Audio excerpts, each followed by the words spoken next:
Hi, everyone here and around the world. Hey, did you see the headline a couple of days ago?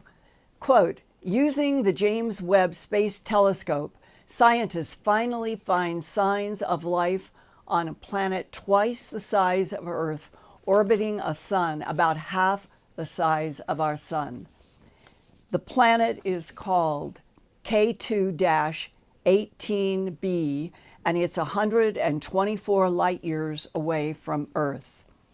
Scientists at the UK's University of Cambridge, NASA, report that this is the first planet atmosphere beyond Earth to have dimethyl sulfide, or DMS gas.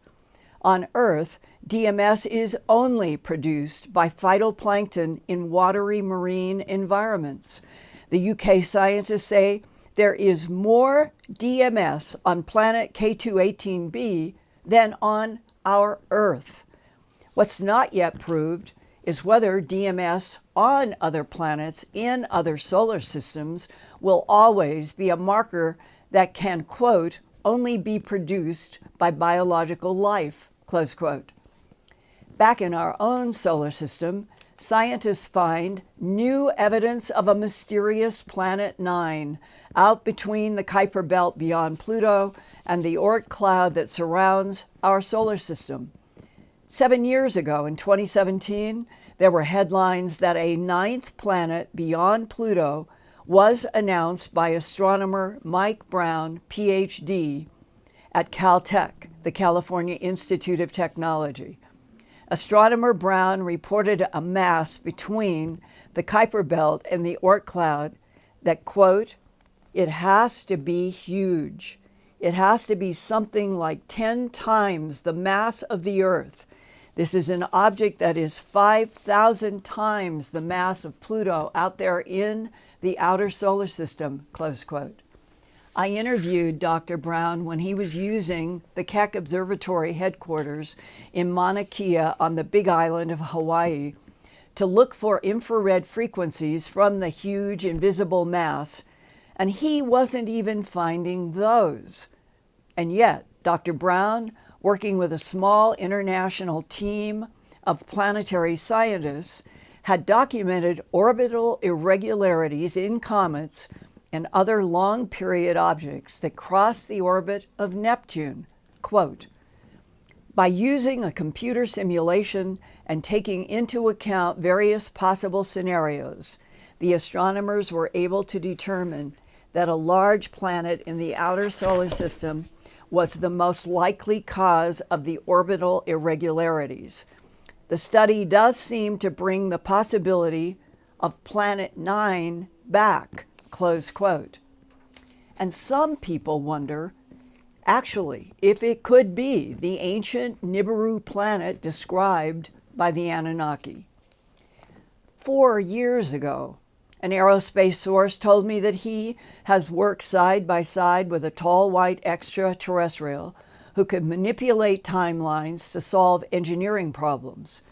The source told me that the tall whites have bony faces, pale blue or near white eyes, that their skin is like dry, powdery white chalk. They can live 500 to 850 years, growing 10 to 12 feet tall. They live in family units, and the parents are very protective of their children. Their home solar system is 82G Eridani, 19.7 light years from Earth, and has 3 orbiting super-Earth planets. Their sun is a spectral class G6V. Our sun is G2V. G-class stars have a temperature range of 5,000 to 6,000 degrees Kelvin. The G2 spectral type means our sun and 82G Eridani are both yellow-white in color, and the V luminosity means they are both hydrogen-burning main sequence stars. The tall whites work with blonde-haired, blue-eyed Nordic ETs from Procyon A and B, another star system. Allegedly, those beings, the tall whites, can move point to point in our huge universe by skipping from our third dimension to another dimension, like the fourth, fifth, sixth, and beyond, where the tall whites and Nordics know how to make a cushion shot, like on a pool table, back into our third dimension, so that the 20 light years trip back to their home planet they can make in a few seconds or minutes of Earth time from here. And now in 2024, even astronomer and Harvard professor Avi Loeb, PhD, says, quote, UFOs could visit Earth through extra dimensions scientists are working to unlock, close quote. Professor Avi Loeb claims that UFOs could have traveled down to Earth via extra dimensions, and scientists are now trying to find evidence of 6 more dimensions for a new total of 9 dimensions in this universe. Back on Earth, in the last week of April 2024, TV news had headlines like this News Nation quote, caught on camera, UFO over LaGuardia Airport, New York City on April 26, 2024. Michelle Reyes was aiming her cell phone out the airline window to photograph the LaGuardia Airport landscape of New York City when something black skittered rapidly across the frame. And when Michelle looked closely at the few rapid frames slowed down, it was not a bird. It's a black-colored, unidentified flying object. But whose? Human? E.T.? What? Only a couple of days before then, on April 24th, 2024, but across the Atlantic Ocean from New York, in the northern UK sea town of River Mersey, 205 miles northwest of London, a 32-year-old woman named Charlotte was with a friend watching the sunset when Charlotte grabbed her cell phone and started recording as mysterious large, round, glowing lights began to move in patterns.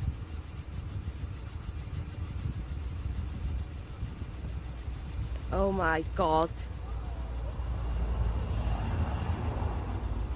Wow. I'm shaking.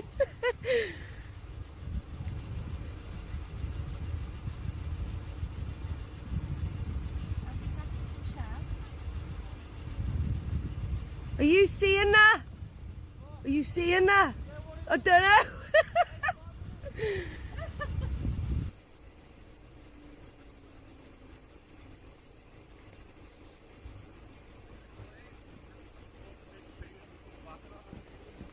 What? Gone? It's a UFO. And Eric, I would really appreciate it if you could do a poll on a question that I'm now going to pose to our Earthfiles YouTube channel viewers now. The question, how many of you here tonight think that opening up the truth that extraterrestrial intelligences are here on Earth and have been for a long time, that truth might help humans stop fighting each other, killing each other, or not? While Ian is receiving your feedback, I want to share with you a very strange 2023 report from an Ohio viewer in the Great Lakes region of the United States. Quote, I live in Ohio in the country. We are about 15 to 20 minutes away from the Akron Lockheed Martin facility and maybe 10 minutes away in the other direction from a military camp that was used to make ammunition. No clue if that matters and could have nothing to do with anything. Last summer of 2023, my daughter took my dog out and texted me that there was a huge black triangular craft over our house. She said it had lights on the bottom and was completely silent. As she looked, she saw military jets approach, and the craft moved away and the jets couldn't get close to it. For a while, we got used to having military fighter jets fly maneuvers over our area. They were from the base that locals call the Arsenal. They were loud and had to make wide turns to return to that base. I say this because one afternoon, my daughter was driving me to the doctor, and I looked out my window, and I was surprised to see one of these fighter jets hanging motionless over a cornfield. It was totally silent. My daughter was also surprised and said it wasn't possible for that jet to do that. The scene was so still and silent that it reminded me of looking at a painting. The other strange part was when I turned to look at it again, it was now facing the opposite direction. I don't know if the triangular craft was ours or not. If it was ours, I would think that fighter jets would maybe accompany it instead of chasing it, close quote. And I'm now going to ask Ian to share what he's pulled from tonight's questions and comments from you all so far. And part of that may be the poll that Eric is now taking or something different. Hi, Ian. Hi, Linda. Thank you for that. And thank you for that good news that we may at last be seeing a headline that we are not alone in the universe. One of the comments here is 1 week ago, a man looked 120 years into the past and saw the future open up. He couldn't shut his eyes for a week afterwards because the scientist, when interviewed, said he was unable to sleep because of the excitement of it all. Well, details from his look into the future? Yeah, that was it. And someone else says it's so refreshing to see an actual real scientist talk about alien discovery. Everything that was said was on this report was based on observation and collected data on this planet. Yes, I know of some other future looks that some of them seem to suggest that in 20 years, Earth may be like a hot desert and others go the other way. It's hard to realize that the non-humans that I'm referencing tonight, the tall whites, they have been described to me by a person who has worked with them in aerospace, that moving their minds into time back and forth, somehow interacting with time, the frequencies of time, speeding up, whatever that means, the frequencies of time, in order to correct problems or discover, is something that we humans are not familiar with. But this has come up in other areas, such as human abductions, in which people are told there is no time. You do not understand the relationship, the true relationship of time. Well, given all of that, and that there are some dire predictions for the next 15 or 20 years about what could happen on Earth, I'm wondering if Eric has enough for you, Ian, to talk about from the standpoint, if we were all told the truth, if 8 billion minds and souls on a bell-shaped curve were finally told the truth, shown the truth, introduced to non-humans, do you think it would stop, or at least very much reduce, hatred between humans, fighting between humans, killing humans? I'm really curious. Okay, we've got the results so far of the poll, and it's still rolling at the moment while people are still voting. 94% are saying yes to 94%. Your question. Yeah. Now, going on from that, let me just check. There's a it's what my heart and soul would like, that if all of humanity, 94%, got on the same frequency of seeing all other beings as fellow beings, it seems to me that it would change. It should change. And is there something that is now blocking frequency changes of humans on this planet and switching like a pendulum to violent energy? What can we do as a species to try to counter?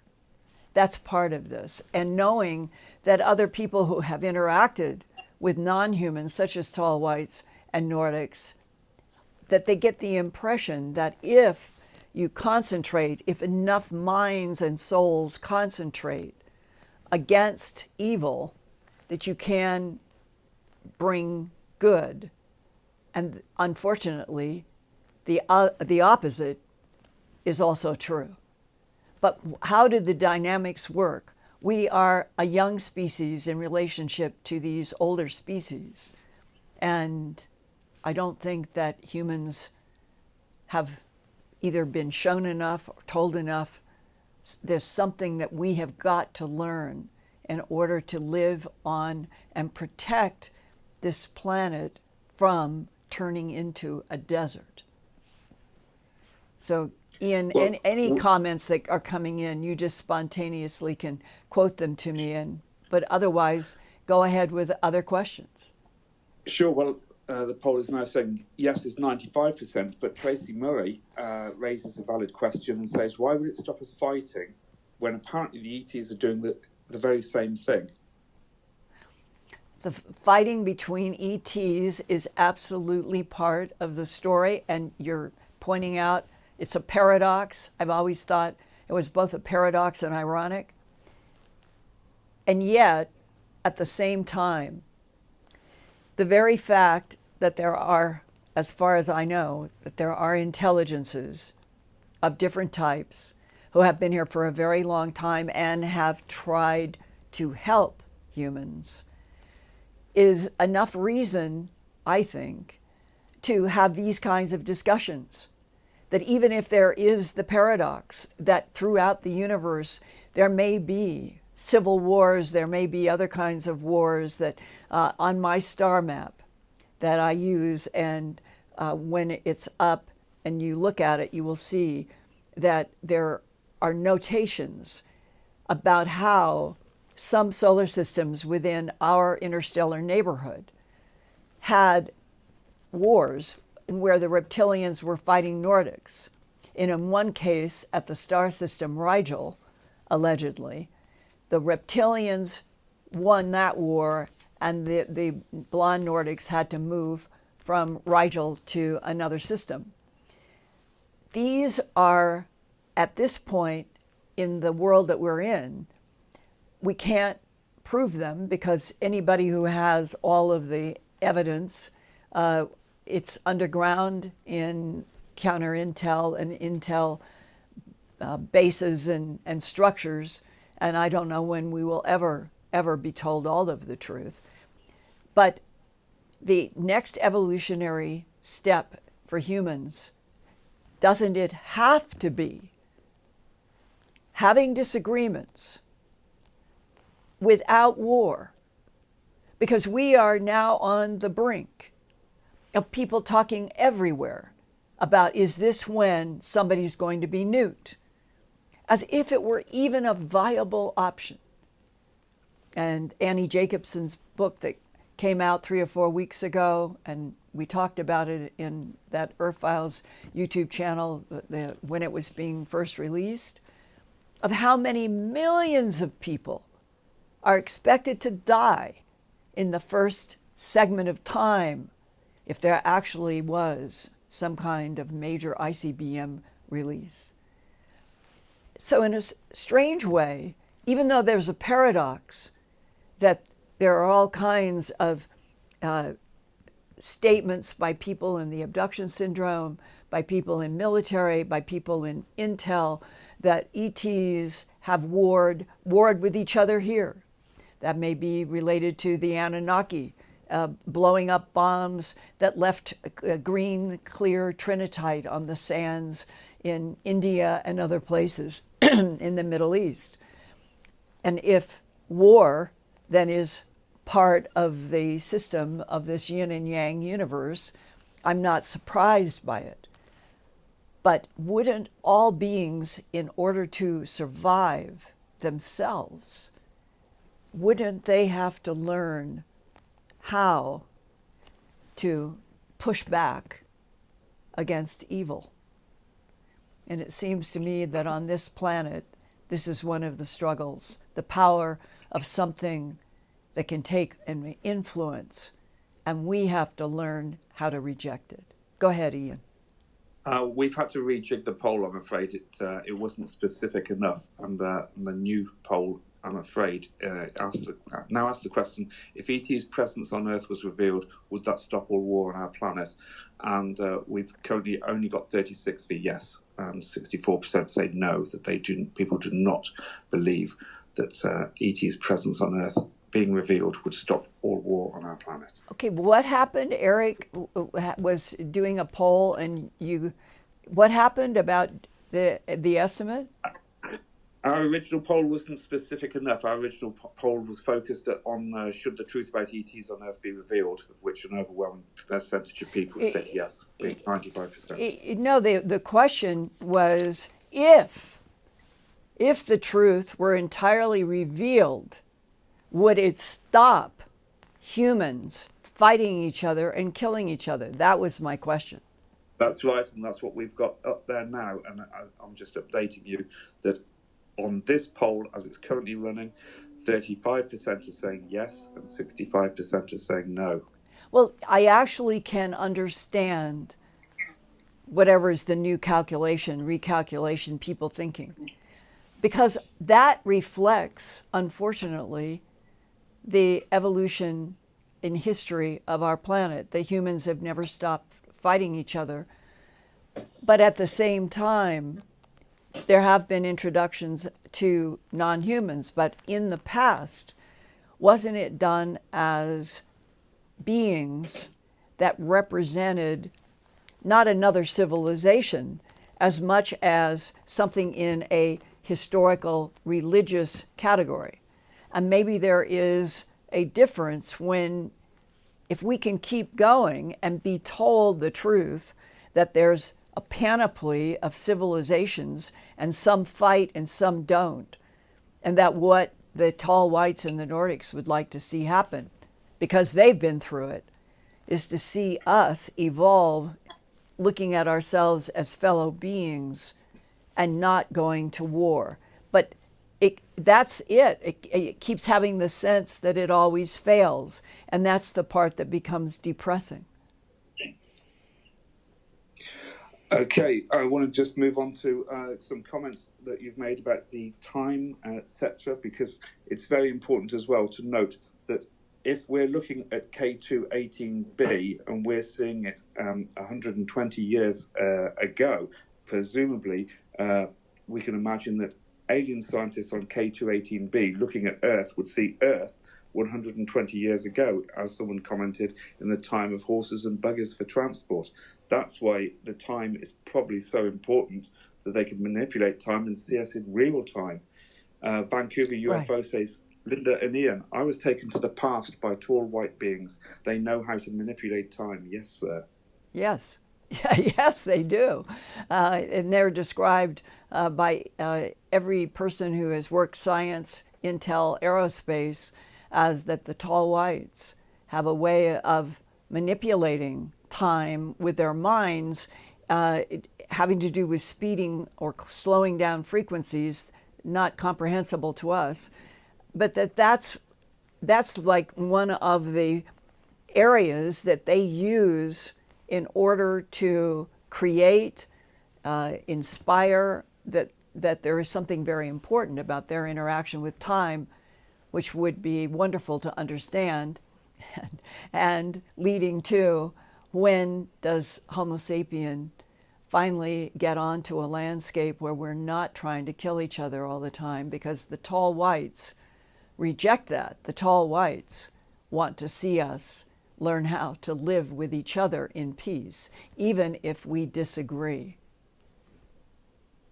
Go ahead. And let me just go back as well to the report that you just published just now, where you put it on the screen from a comment taken from one of our viewers from last week, living in Ohio, saw those jets frozen in the sky, which is a thing I've heard before of animals, birds, etc., being frozen in mid-flight.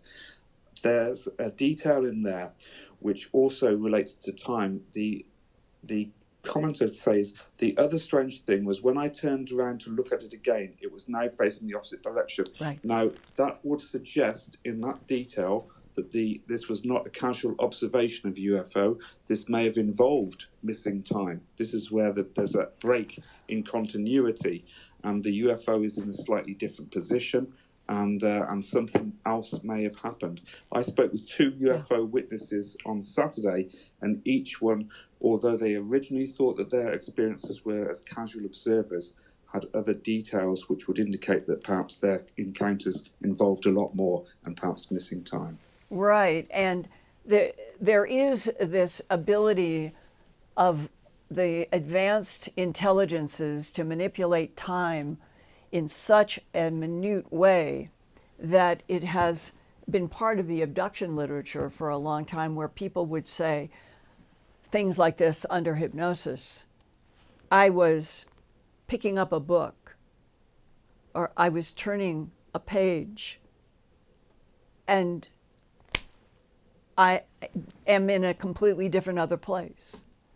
And in one of those stories that I've never forgotten, it was that they estimated that between the turning of the page in a book that was part of their original memory, that when they next looked up from the book to the room, and they were still in the room, eventually they would find that something like a year or 5 years or 7 years or whatever it was had actually passed, and they couldn't understand where were they during that period of time, and how did they come back into this world and into time without everybody else being panicked, or that there was a big report that somebody had suddenly, did they disappear, what happened?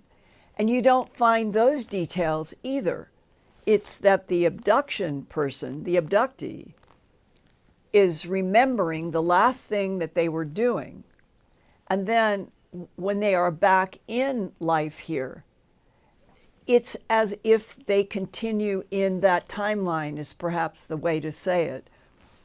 But then they discover they're even in a different time.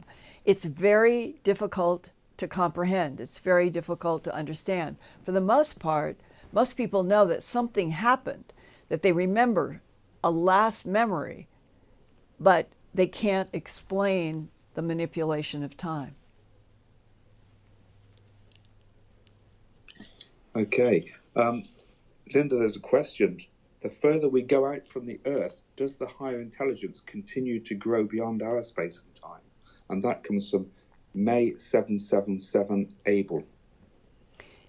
And meaning going from the space-time that we're in right now on Earth, what, out? I suppose so, and going further out into space, i.e. that the further out we go from our planet, or from perhaps wherever we would sense that the universe may have expanded from, that the further out we go, that the more advanced the civilization is likely to be. Well, but my space star map, it's very accurate. I wanted to make sure that I was doing it very accurately. And we're in a neighborhood. It's even called an interstellar neighborhood, with all of these planets that have various different humanoids. And the very fact that there are even people who have worked in the government who will say, yeah, this is right, we know about what happened here, that there are conflicts, that there are movements out of one planetary system into another, and we aren't given information. We don't have all the backgrounds even over what are the conflicts about. But it means that within, let's say, 50, 100 light years, that there are several solar systems in which, from government sources, they've been coming and going here on our planet, and that the tall whites and the Nordics are part of the genetic manipulation program, and that there have been others, and that we, Homo sapien, are a product of genetic manipulation by extraterrestrial intelligences on this planet. And that seems to be one of those bricks in the path of what is the truth that feels pretty firm. But then, why would any of those end up in wars with others? That is a huge challenge. I've heard bits and pieces, but not worth reporting. And what is the key to evolution, a long, long civilization on a planet without war? And that comes full circle back to my question and what you're making the point, that if you go further out in time, would that mean that there were more evolved civilizations as you got to the edge of the moving time?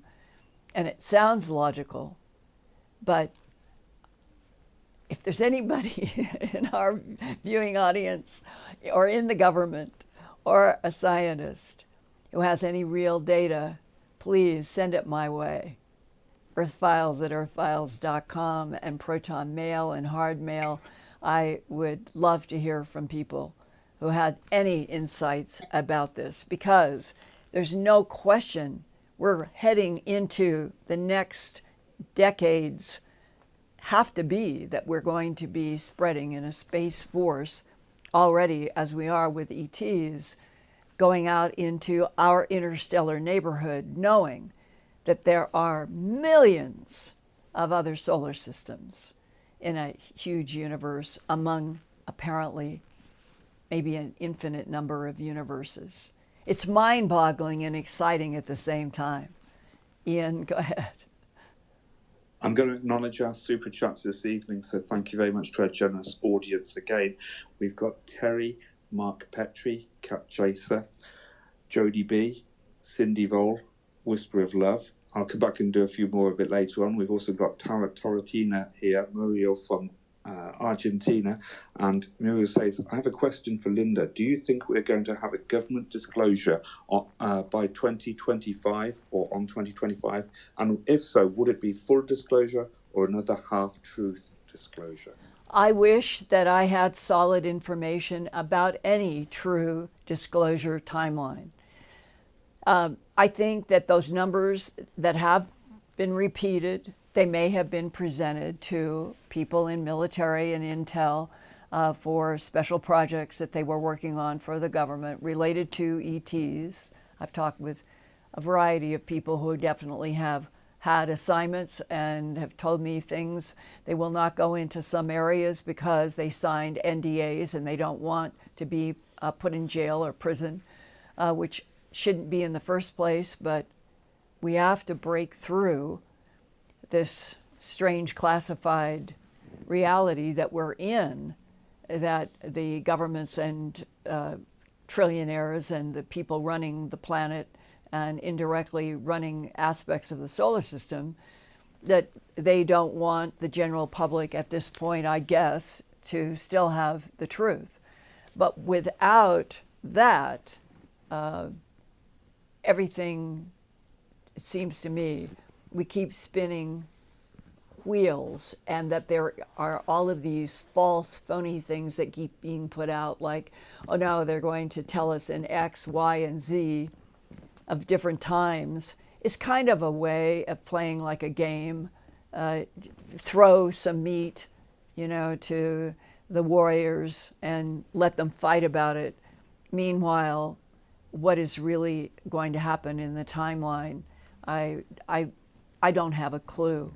If those numbers of 20, 25, 26 in that area. The one thing that I can share in a kind of modest amount of information is that control remote viewers have had a date approximately out in the 2030 to 2040 time period for quite a long time, that something in that decade would happen that would be perhaps of a catastrophic level of impact on the Earth. But I also wrestle with the idea that I personally think that consciousness and what you think about, what you pray about, what you meditate about, brings frequencies in that whatever it is. And to concentrate on worrying about whether 2035, 25, 26, whether they're going to be open and glorious, we're finally going to tell Earth the whole truth and everything will be to help humanity going forward, and we're going to have a variety of extraterrestrials that will be helping us, and we'll be in a new renaissance and everything will be glorious and joyful again. Yay, yes, let's let that happen. But then there are people who put out something that's completely opposite, that everything will be dead, that there will be wars, that all of the things that we're all worried about now. And so those two energies end up sort of canceling each other out, perhaps. We just don't know enough, and it's very clear that political and intel and military forces since World War II have become experts at how you put out one so-called headline, and then another headline that contradicts this one comes from another direction, and that's how you keep people at bay about what's happening. And we see that around us all the time with what has happened just in the last year, since we thought that there were going to be more subcommittee congressional hearings that would open up more like David Grush and the pilots, and nothing, just confusion. But I don't lose heart. I don't want you to lose heart. One of the reasons to do the Earthfiles YouTube channel is to try to keep bringing information that is coming from sources that I, as a journalist, feel that there is enough that should be shared until we finally get the whole big declassification and everybody is learning a whole new paradigm of truth. So it's a frustrating time, but it's also, in a strange way, exciting, because I do feel, and I think a lot of you do from the letters that you send, that there's a palpable feeling that we're getting really close to at least some kind of an announcement. And if it is about tall whites, if it is about Nordics, the blonde, blue-eyed, like the Vikings. I remember somebody sending me from an office that was a military office many years ago, saying, take this for what it's worth, but the Vikings were actually real ETs on this planet. I've never forgotten it because there was no proof. It was one of those sentences that makes you wonder about the history of Earth and the relationship between ETs and evolving humans, and that if the Vikings were pure-blood ETs, in the faces of actual humans, when did that change, and why did it change if they left and are in their own other solar systems, but we have bloodlines on the Earth that are related to manipulation of DNA in already evolving humanoids that are being controlled and manipulated by the Nordic type, others by the tall white type, others by the grays, others by reptilians, others by praying mantises. The list grows longer. And I think it's safe to say that probably genetic manipulation of a variety of life forms on many different solar systems is one of the biggest machineries in this universe. It's just we need to start being told the truth on the many bigger pictures and what might be coming in the next 20 years that if we all knew the truth and contemplated on the truth, we might be able to have a positive impact on what unfolds. And Ian, any other comments on that first question? Yeah. Okay. Well, first of all, we got the results of the poll. If ET's presence on Earth was revealed, would that stop all war on our planet? Yes, 37%. No, 63%. And I think that is a pragmatic result, meaning that you look at what we're used to seeing, and that people are saying, no, humans are not going to stop fighting each other. That's right. Like But the children I carried hope, on when the parents say stop. I hope there is an alternative future timeline where we can be told the truth, we can be introduced to a variety of ETs, and still evolve on a timeline or a future in which humans, Homo sapiens sapien, will stop killing each other and be able to support the great, great potential of our fellow human beings. That's what I pray for every day. Go ahead, Ian. Yeah. Roger Murray, 5582, says, and he reminds us that May the 1st would have been the 104th birthday of J. Allen Hynek, the so-called godfather of UFO research. And that segues nicely to me announcing your upcoming conference appearance at Contact in the Desert, where you'll be part of the Legends of Ufology panel, which is hosted by Allen Hynek, by Paul Hynek, who's J. Allen Hynek's son, and you'll be there alongside people like Richard Dolan, Whitley Strieber, Travis Moulton, and Russell Targ. Contact in the Desert. I'm going to post the link on the chat here, and I'll put it onto the bottom of the comments, etc., and the description below the video. And I want to insert here the last time I knew and talked with J. Allen Hynek. He and I had several conversations in the period of time that would have been after my film A Strange Harvest came out and was first broadcast May 25th, 1980.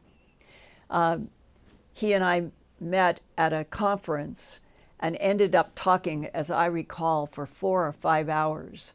And we were talking about things that had to do with history, philosophy, a whole lot of things. And we became really good friends in that very, very long discussion.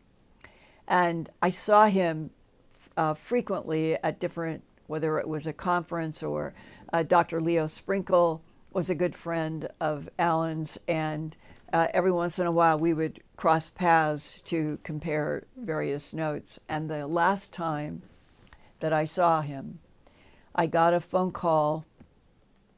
It was 1986. I believe it was the summer.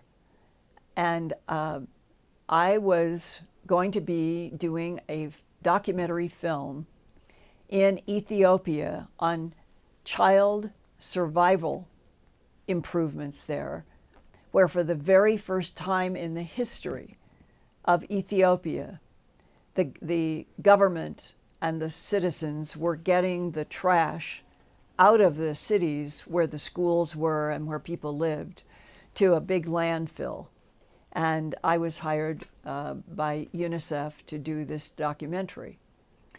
And I was getting ready to leave to go to Africa I think I was scheduled to be there for about a month. And I got a call from, I think it wasn't Dr. Sprinkle, it was a good friend in Boulder who was a friend of many of us. And he said, J. Allen Hynek is going to come for dinner. And he said, I'd like you to be there. And the three of us went out and were stunned that what Alan was talking about for most of that dinner, he had gotten a phone call that some office in the government had finally cleared, and that he was going to be, at least confidentially, J. Allen Hynek, shown actual craft and possibly bodies underground in a storage facility at Norton Air Force Base in California. The person saying those words to me was J. Allen Hynek, and he was in a very somber mood. And he said, I don't understand why they reached out to me and got me on an airplane, and I flew to Norton, and I was finally going to be shown the truth. And I'm in whatever the military building was that he was, and he had first excitement, and then somebody came to him and said, Professor Hynek, we're sorry, but the approval has been rescinded. And as he sat there in that dinner,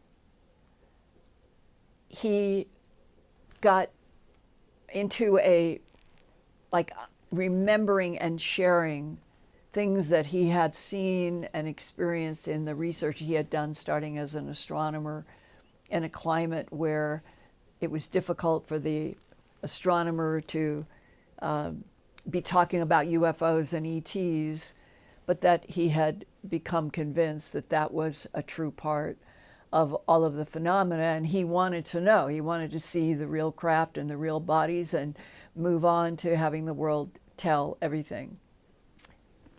And at this one point, I didn't know anything about his health.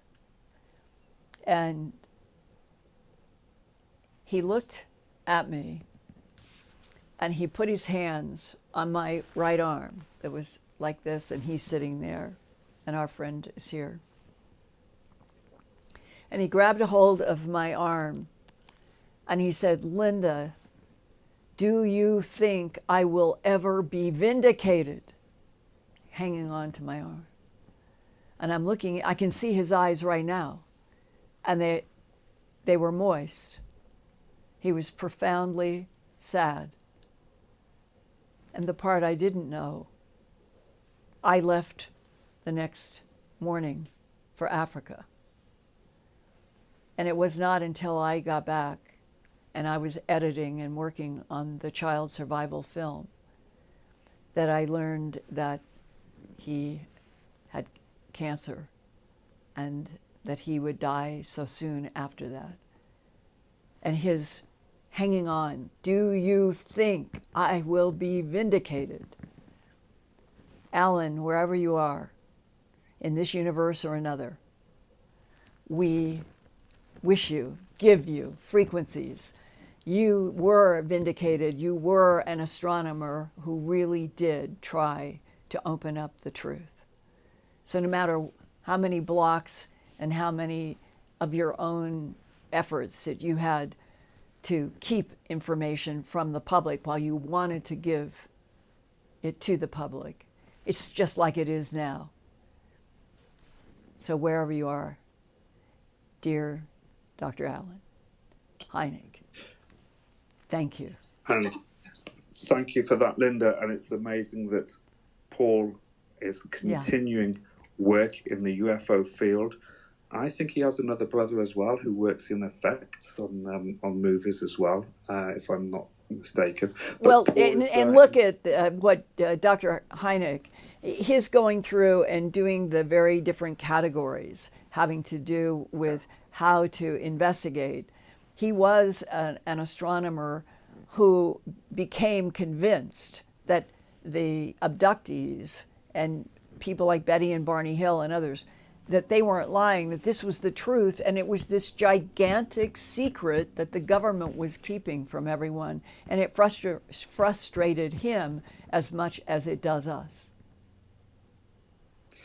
That's right. And to have his son now interviewing you at Contact in the Desert with the other legends of ufology, that's an amazing story in itself. So we're looking forward to meeting all of our viewers who can make the trip to contact the desert. And let's just remind everybody to like us and subscribe, and also tell everybody that this Earthfiles episode, as all Earthfiles episodes, is also released as a podcast wherever you get your podcast from.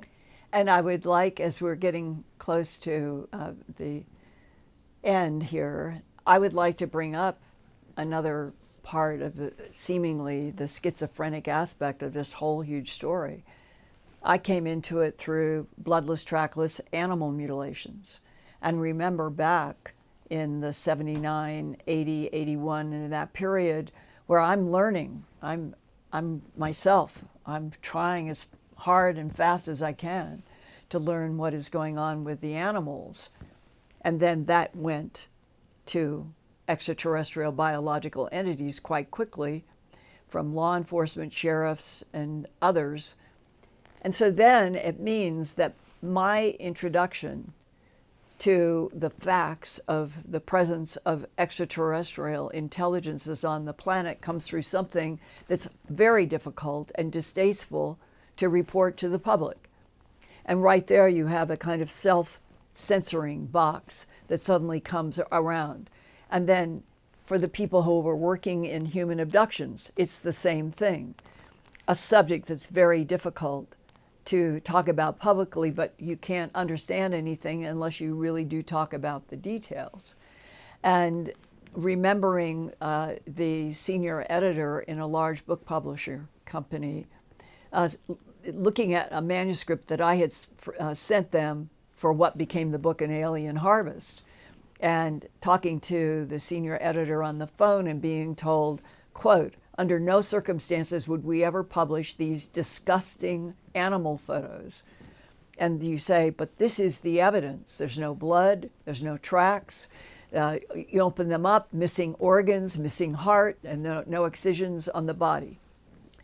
That was the collision of actual facts, actual details, hitting a resistance of an entire civilization, saying it's not possible because we are alone and there are no extraterrestrials, and so we won't publish this book. We will not support anything that has to do with these disgusting photos. But they weren't disgusting.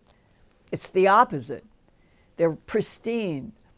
And that eventually it has been the evidentiary discoveries of high heat in the collagen, in the hemoglobin, in the animals, technology used to excise the tissue. Jump over to human abductees.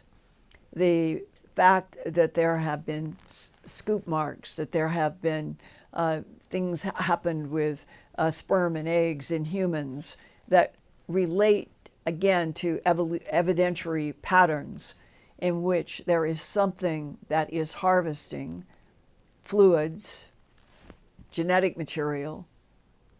We don't know the whole picture. But that was the introduction. Missing time and abductions, animal mutilations that are bloodless and impossible to explain. And that's how so many of us came into. There's other life in this universe. There's other life in this Milky Way galaxy.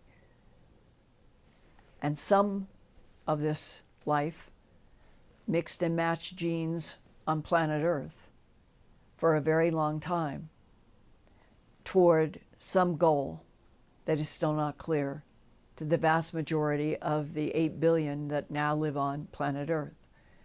And that we are in a moment in which our very presence in 8 billion can harm the future balance of the Earth itself with the evolving Homo sapiens. That we are jeopardizing ourselves, perhaps with what we are doing to our own planet. Maybe, even though no one wants it to be true, that it all is coming through problems, but maybe it's now becoming serious enough, described seriously enough by people in military and medicine and other disciplines,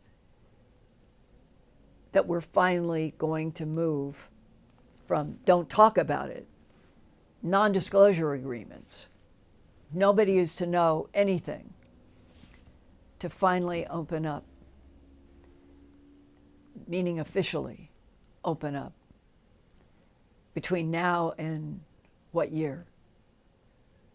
Meanwhile, at the Earthfiles YouTube channel, to the best of my humble ability, I am trying to share with you what I think to be important facets, and that the animal mutilations and the human abductions and military technology back engineered from what we have discovered about extraterrestrial technology, and that the non-humans themselves that are really advanced may be the big players of everything that is happening. And that we have got to open up the classification of reality and be on a planet in which the motivation is to tell and learn all of the truth. And then maybe the evolution of Homo sapien going forward would no longer have wars, not self-destruction of our own planet, but that we would be joining in a future Star Trek, evolving in the Milky Way galaxy and beyond. That's what I always hope for. I would love to be on a ship that explored. And on that, I love you guys for trying so hard to understand too. See you next week.